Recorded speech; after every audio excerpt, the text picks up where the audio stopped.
Bonjour, bienvenue. Aujourd'hui, nous verrons une partie de ce que nous avons vu la semaine dernière, mais pas beaucoup, juste pour mettre le pied dans le plat.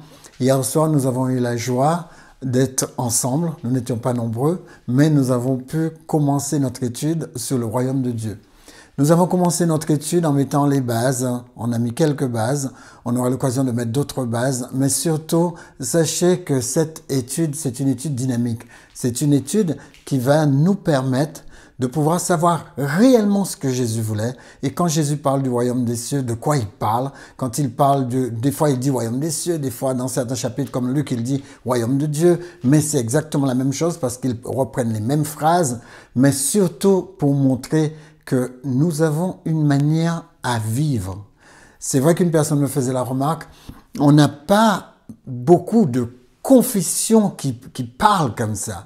C'est vrai que nous aurions aimé avoir une confession, c'est-à-dire un groupe de personnes qui parlent comme ça afin de les rejoindre et d'en discuter. Ça c'est dommage.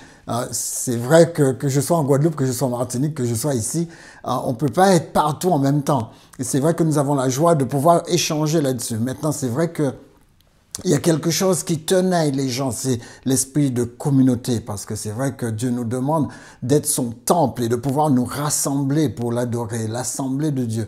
C'est vrai que c'est pas toujours évident pour ceux qui arrivent là et qui s'ennuient et qui se disent j'ai tenté telle assemblée, qu'est-ce qu'il y a? C'est vrai que nous avions eu l'idée, nous avons conçu une assemblée. C'est vrai que cette assemblée, nous nous sommes retrouvés avec des personnes on se demandait ce qu'ils faisaient là pour la plupart.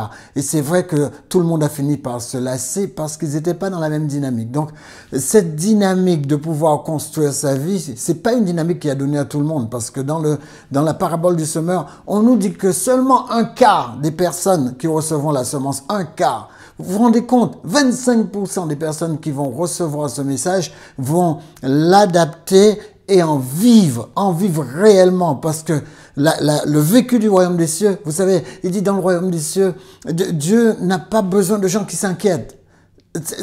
On n'a pas à s'inquiéter parce que Dieu nous dit, si vous fonctionnez comme je vous dis de fonctionner, eh bien votre vie sera boostée. Je vais vous donner un exemple. Aujourd'hui, j'ai appelé ma présentation, vous êtes un booster. Vous êtes un booster. Alors, qu'est-ce que c'est qu'un booster? Un booster, c'est un amplificateur. Vous êtes un amplificateur. Regardez ce que Jésus lui-même dit. Que Dieu le Père a mis dans la parole que le Père a mis dans la bouche de son Fils. Il dit, le royaume des cieux est semblable à du levain qu'une femme a pris et mis dans 3 mesures de farine jusqu'à ce que la pâte soit levée. Écoutez bien ça. Nous sommes un booster. Un enfant de Dieu, un enfant du citoyen des cieux ou du citoyen des cieux ou citoyen de Dieu, cette personne est un booster. Vous savez, il y a des croyants, je vais vous expliquer ce que je veux dire. Il y a des croyants qui parlent de l'évangile, parlent d'être nés de nouveau, parlent et blablabla, et blablabla, et blablabla. Quand ils ont fini de présenter tout ça, vous les trouvez dans des endroits inappropriés qui ne glorifient pas Dieu. Attention à ce que j'ai dit. Vous les trouvez dans des endroits inappropriés où ils ne glorifient pas Dieu. Il y a des endroits qui ne glorifient pas Dieu. Mais si nous mettons les pieds dans ces endroits, nous devons pouvoir glorifier Dieu. C'est-à-dire faire en sorte d'aspirer. Moi, par exemple, si je suis que je sois je sais pas moi, dans un dancing, je sais pas, quel que soit l'endroit où je suis, mon comportement doit glorifier Dieu, afin que les autres voient que cette personne n'est pas comme les autres. Bien sûr, il y a des endroits où je n'irai pas, tout simplement parce que vous n'allez pas me trouver dans une boîte où les gens sont en train de pécher. Ça existe. En train de se pécher, c'est changer les uns les autres. Vous n'allez pas me trouver là. Je peux pas aller là pour dire je vais glorifier Dieu par mon comportement et mon attitude. Il y a quelque chose qui n'est pas clair. Donc, moi, je peux être n'importe où quasiment, mais à condition de rester un amplificateur. Un booster. Je dois être du levain. La pâte n'est pas plus forte que le levain. alors il est exclu. Certaines personnes me disent, oui, je vais me marier avec une personne, même s'il est exécrable, ceci, cela. Moi, je vais, comme je suis du levain, je vais faire en sorte qu'il devienne une bonne personne. Mettez-vous en danger si vous voulez. Mais dites-vous que vous pouvez changer la vie de quelqu'un. Vous pouvez influencer la vie de quelqu'un, mais à condition que vous soyez réellement du levain. Parce que la pâte n'est pas plus forte que le levain. Une fois que le levain se mélange à la pâte lève. Une fois que vous vous mélangez aux autres, leur attitude doit changer. Mais à condition que vous soyez réellement du levain. C'est pas du levain blablabla, hein? Du levain réel. C'est-à-dire quand une personne vous rencontre, il doit avoir envie de changer de comportement. C'est pourquoi la Bible vous présente comme un booster, comme un amplificateur, ou encore comme un pousseur, comme un survolteur. Quand vous êtes quelque part, les autres doivent savoir qu'il y a une ambiance divine. Moi, je suis souvent étonné quand les gens viennent me voir et qu'ils me disent « Mais écoutez, pourquoi est-ce que vous êtes comme ça ?» On a envie d'être dans votre environnement. On a envie de vous écouter parler. On a envie d'être avec vous. Pourquoi? Parce que nous, chrétiens, sommes là pour influencer les gens pour Christ. Les gens peuvent nous critiquer. Vous savez, parfois, il y a des gens autour de vous qui vous critiquent et qui essaient de casser les bonnes choses que vous avez en vous. Mais vous devez rester du levain. Vous n'avez pas le droit de ne pas être du levain. Vous n'avez pas le droit si vous êtes citoyen des cieux. Regardez bien le texte. Le royaume des cieux est semblable à du levain. Le royaume des cieux, c'est l'évangile que Jésus a dit de prêcher. Et si vous tapez dans votre barre de recherche de la Bible, royaume des cieux ou royaume de Dieu, vous trouverez exactement les mêmes choses. Qu'il soit dit par Luc, qu'il soit dit par Marc, qu'il soit dit par Matthieu, le seul évangile que Dieu a donné à prêcher, il a dit à ses disciples, allez-y 2 à 2, vous allez le trouver, allez-y 2 à 2, et prêchez le royaume des cieux, ou prêchez le royaume de Dieu. Le royaume de Dieu, je vous l'ai dit la dernière fois, basiléo, c'est quelque chose qui a à voir avec notre pensée, notre attitude, notre manière de fonctionner, nos actions, notre caractère, ça a à voir avec cela. Le royaume des cieux n'est pas un endroit, je vous ai déjà dit, c'est pas un bâtiment. Le royaume des cieux, c'est vous. Vous êtes le temple du Saint-Esprit. Vous êtes un élément du royaume. Et quand les gens vous rencontrent, Jésus dit, le royaume de Dieu s'est approché. Le royaume de Dieu s'est approché. Il dit, quand les disciples parlent de ce qu'il y a dans le royaume de Dieu s'est approché. Les amis, regardez, il dit, une femme a pris une mesure de farine jusqu'à ce que toute la pâte soit levée. Vous ne pouvez pas être quelque part et vous laisser influencer. Vous n'êtes pas du levain. Si vous vous laissez influencer quand vous êtes quelque part, influencer à faire ce que Dieu ne veut pas que vous fassiez, eh bien, vous n'êtes pas du levain. Vous n'êtes pas du levain. Le levain ne peut pas perdre ses caractéristiques. Le levain va mettre l'ambiance, mais les autres ne mettront pas l'ambiance sous le levain. Il y a des moments où il faut savoir se retirer. Regardez l'histoire de Joseph. Madame Potiphar a essayé de le mettre dans une ambiance, il s'est retiré. C'est toujours comme ça que ça se passe. On se retire. Quand Dieu, il a vu après 400 ans que l'Égypte était entrée dans les Israélites, il est venu voir Moïse. Il a dit, il est temps de sortir mon peuple d'Égypte.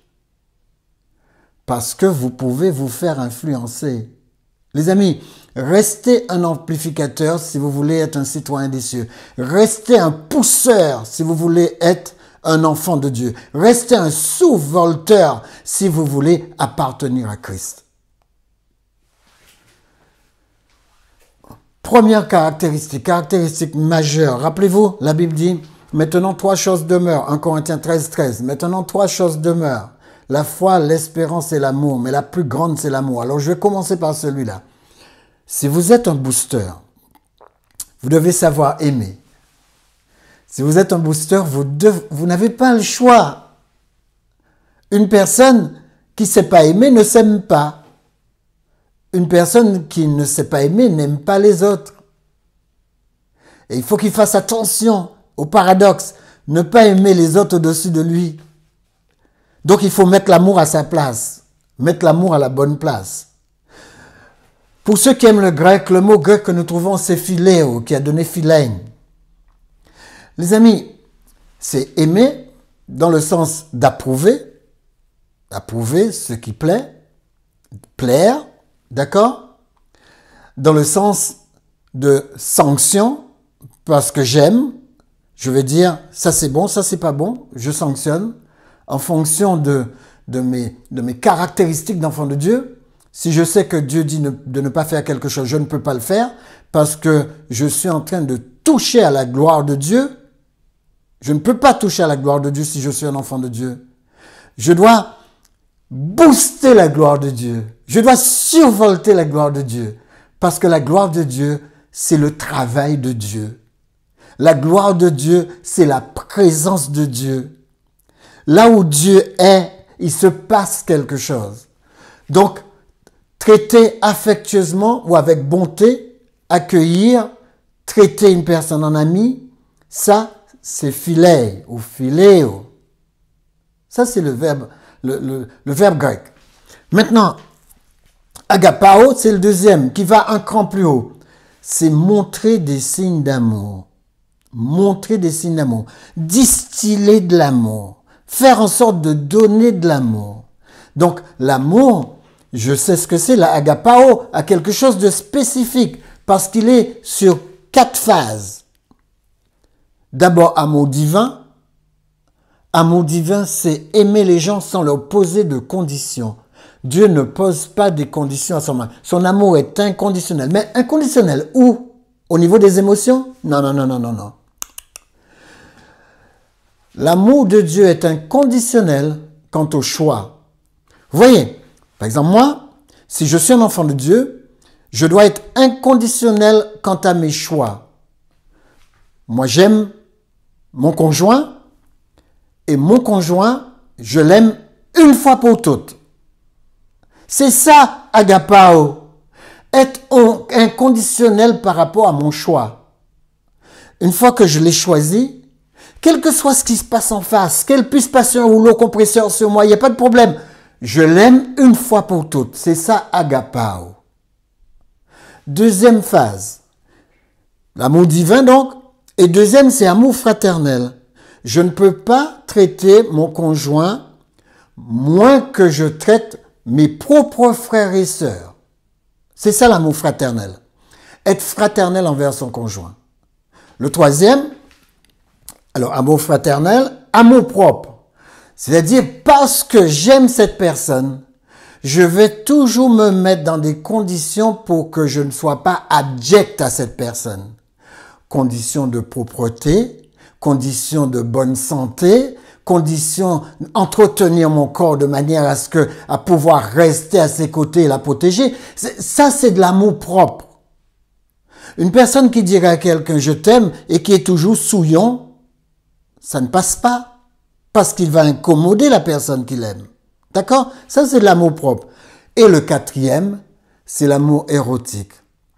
Prendre soin, en caresser, câliner, aller dans tout le sens érotique que vous connaissez. Et ça fait partie de l'amour agapao, qui a donné agapé.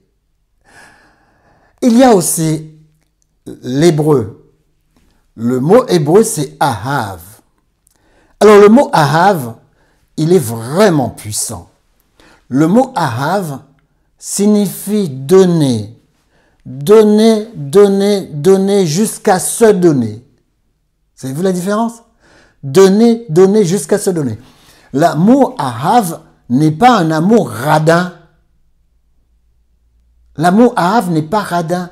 L'amour ahav doit continuer à pleuvoir, si vous voulez. Il doit continuer. Il est dans une mouvance extraordinaire de continuité. Vous voyez comment Jésus a fait? Jésus nous le montre en Jean 3, verset 16. La Bible dit, car Dieu a tant aimé le monde qu'il a donné. Il a donné son Fils. Il l'a donné jusqu'à donner Jésus entièrement. Jésus a donné jusqu'à donner sa vie. D'accord? Deuxième phase de l'amour ahav, c'est s'approcher de... Vous êtes un enfant de Dieu, vous appartenez au royaume, vous devriez apprendre à vous approcher des autres. Avec prudence, certes. Vous devriez être, exactement comme la Bible le dit, Vous devez être prudent comme le serpent, simple comme la colombe, mais savoir vous approcher des autres. Des personnes qui aiment Dieu et qui disent « Ah non, non, je ne fréquente pas celui-là, je ne fréquente pas celui-là, je ne fréquente pas celui-là. » Certes, si une personne met votre vie en danger, c'est pas la même chose. Si une personne vous met toujours dans un danger hypothétique, c'est pas la même chose.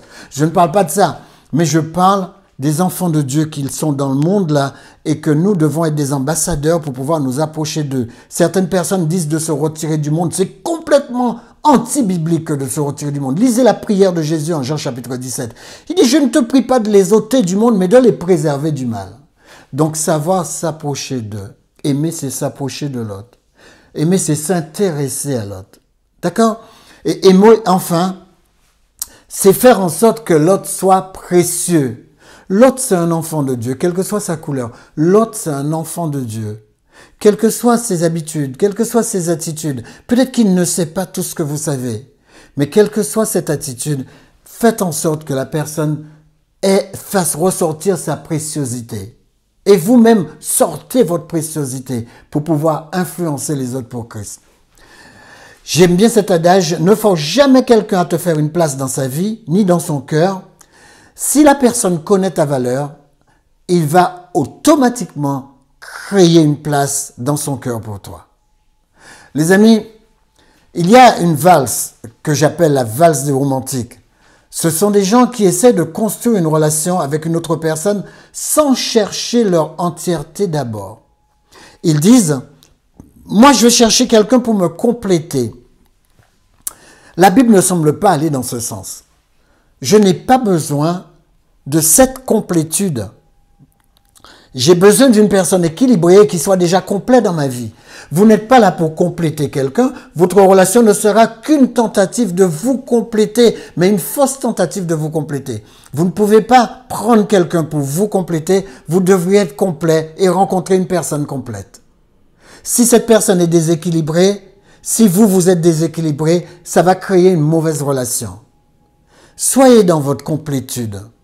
Vous n'avez pas besoin de vivre seul, mais vous avez besoin d'être complet.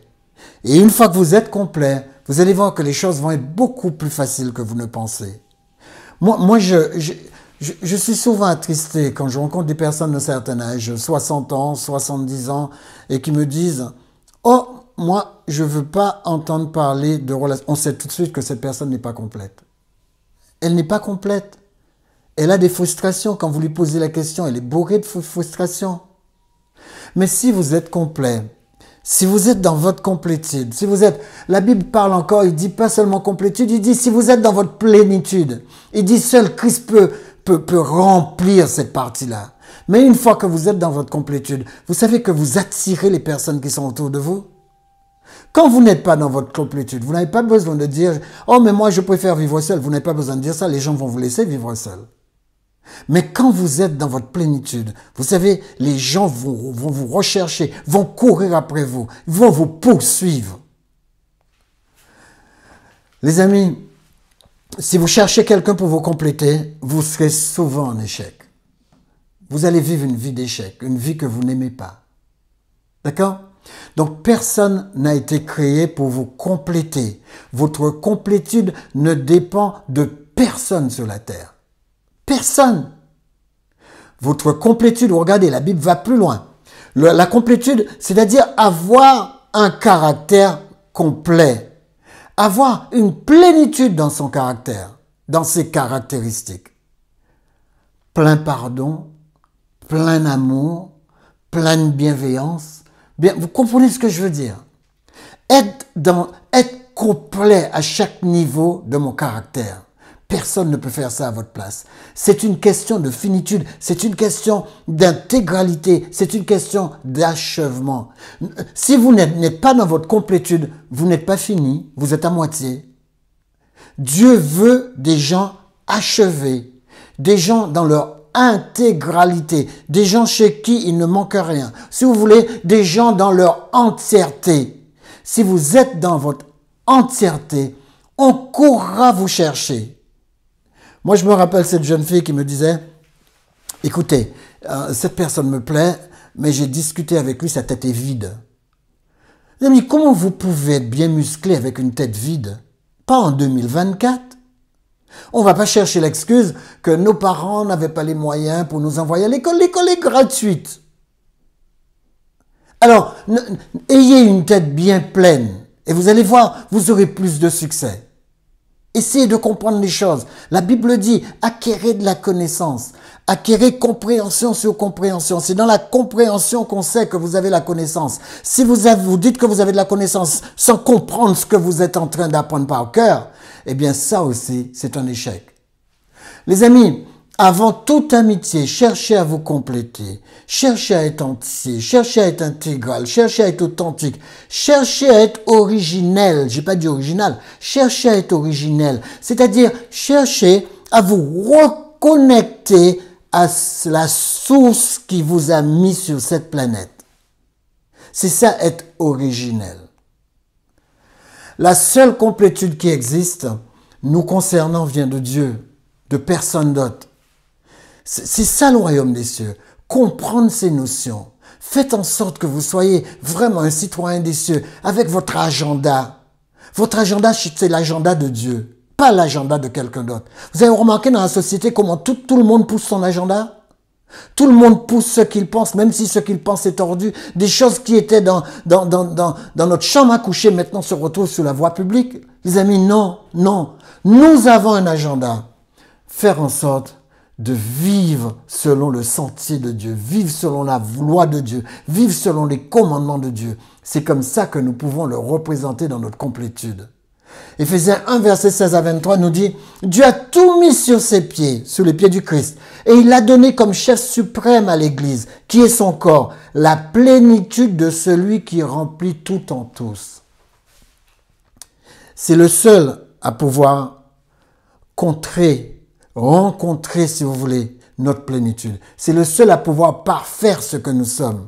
Et si vous prenez Éphésiens 3, verset 14, il dit « Afin que Christ habite dans vos cœurs par la foi, afin qu'étant enracinés et fondés dans l'amour, vous puissiez comprendre avec tous les saints quelle est la largeur, la longueur, la profondeur et la hauteur, et connaître l'amour de Christ qui surpasse toute connaissance. Il surpasse toute connaissance, en sorte que vous soyez remplis jusqu'à toute la plénitude de Dieu. Je trouve ça extraordinaire, jusqu'à toute la plénitude de Dieu.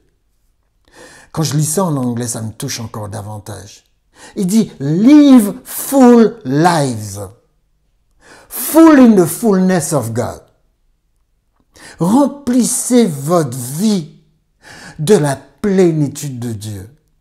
Vous savez, j'aime bien l'apôtre Paul quand il dit, en Galates 5, 22, il dit « Si je vis, ce n'est plus moi qui vis, c'est Christ qui vit en moi ». Si vous voulez être rempli, si vous voulez être plein, si vous voulez être intégral, si vous voulez être achevé, vivez jusqu'à toute la plénitude de Dieu.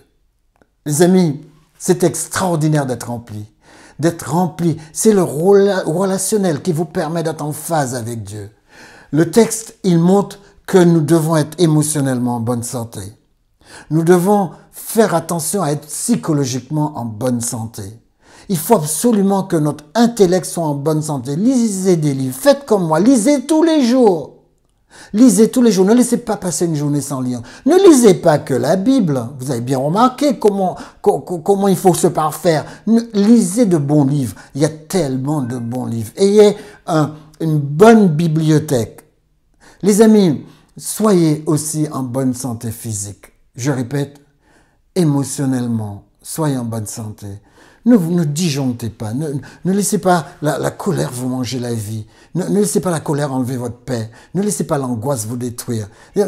Soyez en bonne santé, restez en bonne santé. Mais psychologiquement, soyez en bonne santé. Faites attention là où vous entrez dans des discussions. Faites attention à ce que vous laissez entrer dans votre tête. Il y a des moments où il ne faut pas répondre. Soyez psychologiquement en bonne santé. Soyez intellectuellement en bonne santé. C'est-à-dire, faites en sorte que vous ne soyez pas vide intellectuellement. Ayez de la connaissance. Et vous avez tellement de sujets différents que vous pouvez appréhender, prendre pour vous faire rentrer en vous. Soyez de qualité. Et bien physiquement, prenez le temps de vous lever le matin. Même s'il est 6h30, 7h, Aller faire une marche, ou bien le soir, certaines personnes le font le soir, à 19 heures, à 20 heures quand ils rentrent, ils mettent leur jogging et puis ils vont marcher, transpirer, revenir, manger comme il faut. Les amis, débrouillez-vous pour être physiquement en bonne santé. N'attendez pas quelqu'un d'autre pour le faire pour vous. La santé, c'est pas seulement que tout fonctionne dans votre corps. La santé, c'est aussi avoir la forme physique, avoir de la vitalité. Ne pas être tout le temps là, toujours fatigué. Essayez de vous imaginer, vous venez de rencontrer quelqu'un et vous lui dites tout le temps, je suis fatigué, je suis fatigué. Il va en avoir jusque-là de votre fatigue. Débrouillez-vous pour vous maintenir en forme. Il y a tout ce qu'il faut autour de vous pour le faire. La santé, c'est l'état de celui qui est sain, qui se porte bien. Exercice permanent et facile de toutes les fonctions du corps, physique, psychique et spirituel. C'est ça la santé. Pourquoi être en bonne santé? Parce que si vous êtes en bonne santé, vos relations seront en bonne santé. Vous n'avez pas remarqué ça? Votre santé est proportionnelle à la santé de la personne la plus basse qui est dans votre relation. Si vous avez une bonne santé et que dans votre environnement, vous avez quelqu'un qui est malade, eh bien regardez ça. La santé de votre relation est proportionnelle à cette personne qui est malade. Dieu ce que je dis. Parce que imaginez-vous, si vous êtes dans une relation, vous devez sans cesse vous occuper de quelqu'un qui est malade. Qu'est-ce qui se passe? Vous ne vous rendez pas compte que votre relation descend vers le bas. C'est la raison pour laquelle il faut que les personnes qui sont dans une relation prennent soin d'eux. Il est hors de question de se négliger. Prenez soin de vous. Prenez soin de votre santé. Prévoyez. Faites de la prévenance. Tout est prédictible. La maladie est prédictible. Les amis, dans 80, peut-être 15% des cas ou 96% des cas, la maladie est prédictible. Je ne parle pas de maladie accidentelle. Vous savez, vous traversez la rue, boum, une voiture vous prend. Parce que vous n'avez pas regardé. Et là, vous êtes entré dans une phase de maladie. Ça, c'est accidentel. Mais la maladie qui vient quand vous mangez mal, quand vous mangez tout le temps dehors, vous prenez un sandwich là, vous prenez un sandwich là, la maladie vient avec ce sandwich. En plus, vous payez ce sandwich. Donc, vous êtes en train de manger sandwich sur sandwich et vous êtes en train de tracer votre maladie. C'est pareil, des personnes qui sont toujours en train de prendre des menus avec des boissons sucrées. Eh bien, écoutez, vous êtes en train de prédire ce qui va vous arriver. Je vous assure. On n'a pas besoin d'être sorcier pour savoir ce qui va vous arriver. Surveillez-vous. La chose la plus importante que vous pourriez faire pour votre relation, c'est être dans une santé intégrale optimale. Alors ceux qui croient qu'ils sont une moitié de quelqu'un d'autre s'appuient toujours sur quelqu'un pour vivre et finissent par être pénibles à vivre. C'est la réalité. Retenez bien cette phrase. Ne soyez pas pénibles à vivre. Ne vous appuyez pas sur quelqu'un pour vivre. La personne qui est à côté de vous a besoin de vous voir vous déployer. Vous savez, nous avons été créés pour nous déployer. C'est le fort des enfants de Dieu, le fort des enfants des cieux, des enfants du royaume des cieux. C'est leur force. Nous avons été appelés à nous déployer. Vous avez un peu d'énergie, Dieu vous dit, je vais le démultiplier. Vous avez un peu d'argent, Dieu vous dit, je vais le démultiplier. Vous avez une maison, Dieu vous dit, je vais t'en donner 100. Vous croyez que Dieu dit ça parce qu'il est en train de vous faire une blague? Les amis, Dieu va le faire réellement, mais à une condition, c'est que vous suiviez le système du royaume des cieux qui consiste en un management discipliné. Alors c'est vrai qu'une personne qui ne se développe pas, qui ne s'épanouit pas, devient pénible car elle perd son identité par fusion identitaire. Moi, quand je me suis marié avec mon épouse, moi je suis heureux de ce qu'elle soit restée celle qu'elle est. Encore hier, je lui disais, malgré les années, tu as les mêmes mimiques, tu as la même manière de regarder, tu as la même... Et je le vois. Pourtant, ça fait 40 ans que j'ai épousé ma femme. Eh bien, quand je la regarde, je revois encore ses traits quand je l'ai rencontrée. Les amis, parce qu'elle a gardé son identité. Elle n'est pas venue se mélanger à Lambert pour dire que c'est un Lambert bis. Et pareil, j'ai gardé mon identité. Je suis pas devenu une ma femme bis. Comment être entièrement vous? Allez, je vais terminer parce qu'il est 30. Comment être entièrement vous? Allez, je vais vous donner quelques paramètres. Trouvez votre signification profonde, c'est-à-dire le sens profond de votre identité. Trouvez qui vous êtes. Qu'est-ce que Dieu a fait de vous? La Bible dit que vous êtes un enfant de Dieu. Eh bien, essayez de commencer à étudier ce qu'est un enfant de Dieu. Comment fonctionne un enfant de Dieu? Qui est un enfant de Dieu? Que représente un enfant de Dieu? Amis, soyez vous-même.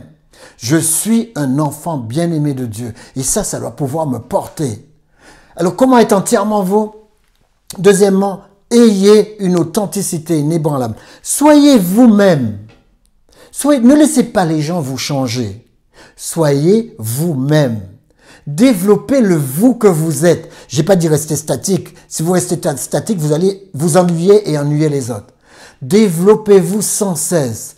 Devenez encore plus belle. Devenez encore plus connaisseur. Devenez encore plus entreprenant. Devenez encore plus visionnaire. Élevez-vous davantage. Prenez de l'altitude. Mais restez authentique. Restez authentique.